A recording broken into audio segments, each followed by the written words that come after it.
Friends, welcome back to my channel. पिछले 4-5 दिनों से ये न्यूज़ लगातार सुनते आ रहे हैं कि फ्रेंड्स 12 जून 2025 से लंदन जाते समय एयर इंडिया का जो विमान क्रैश हुआ था, उसमें लगभग 265 लोगों की मृत्यु की पुष्टि अभी तक कर दी गई है। उस विमान हादसे में केवल एक व्यक्ति बचा था, वो बहुत भाग्यशाली था, जो कि अस्पताल में था और अभी भी शायद वो अस्पताल में है और उनका इलाज चल रहा है। इसके बारे में तो अभी कुछ और आगे अपडेट नहीं आई है। और इस विमान दुर्घटना में बहुत से परिवारों ने अपनों को खोया और ये विमान जो डॉक्टर्स के हॉस्टल में डॉक्टर थे जिनकी दुखद मृत्यु हुई है, और उसके लिए मेरी और सारे देशवासियों की संवेदनाएं उनके टाटा ग्रुप ने 1 करोड़ मुआवजे का ऐलान किया है, लेकिन इस विमान में जो लोग सवार थे उनमें से कुछ के लिए तो 1 करोड़ जो रकम है वो कुछ भी नहीं है। इस विमान में माननीय पूर्व मुख्यमंत्री मिस्टर रूपाणी भी सवार थे।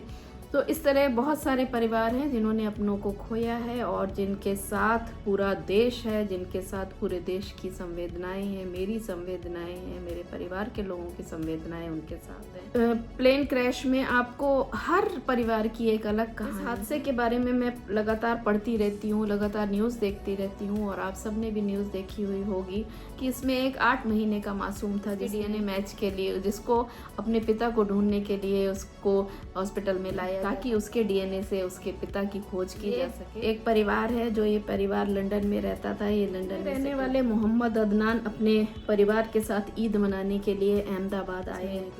मोहम्मद अदनान, उनकी पत्नी और एक 8 महीने का बच्चा उनका, वो अहमदाबाद ईद मनाने के लिए आए से लंदन जाते समय उसी विमान में सवार थे जो विमान क्रैश हो गया, जो विमान दुर्घटनाग्रस्त हो गया और उसमें मोहम्मद अदनान दुखद मृत्यु हो गई।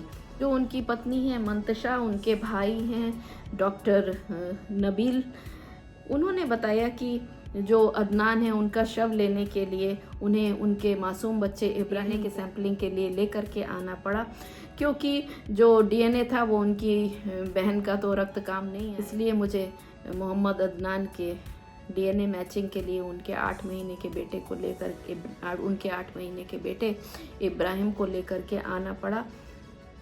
और वो उसी कतार में खड़े थे जिस कतार में इस प्लेन क्रैश में मारे जाने वाले लोगों के रिलेटिव्स अपनी डीएनए सैंपलिंग देने के लिए, अपने डीएनए का नमूना देने के लिए खड़े थे, ताकि किसी तरह उनके परिवार के लोग का जल्द से जल्द डीएनए की सैंपलिंग हो जाए और एटलीस्ट उन्होंने जो अपने परिवार के लोगों को खोया है उनको एक बार देखने के लिए तो वो लोग मिल जाएं। तो इसी उम्मीद में सभी लोग निहारते हुए, उनका 8 महीने का बेटा भी था जिसको लेकर के उसके नबील, जो कि उनकी पत्नी मोहम्मद अदनान की पत्नी मंतशा के भाई थे, उसको लेकर के आए थे डीएनए सैंपल। इस तरह कई परिवार हैं जिनकी अपनी अपनी कहानियां हैं, जिनके अपने अपने सपने थे, जिन सपनों को लेकर के वो उड़ान भरने वाले थे और उनके सपने मात्र 2 सेकंड में जब विमान ने उड़ान भरी और 2 मिनट के अंदर उनके सपने चकनाचूर हो गए। कई परिवार बिखर गए, जिसमें से एक परिवार ये की दुखद मृत्यु हुई। इस प्लेन क्रैश पत्नी और उनका 8 महीने का बच्चा, 8 महीने का बेटा बच डीएनए मैच के लिए उनकी पत्नी जो है मोहम्मद अदनान की, उनके भाई लेकर के आए। के बच्चे को तो ये भी नहीं पता था कि वो यहाँ पर आया क्यों है, किस काम के लिए आया हुआ है। तो ऐसी कई दुखद कहानियाँ हुई हैं इस हादसे में, कई परिवार बिखर गए। किसी की भी भावनाओं को ठेस पहुँचाना नहीं है, बल्कि आप सबको जागरूक, स्वस्थ रहिए, सुरक्षित रहिए। जय हिंद, जय भारत।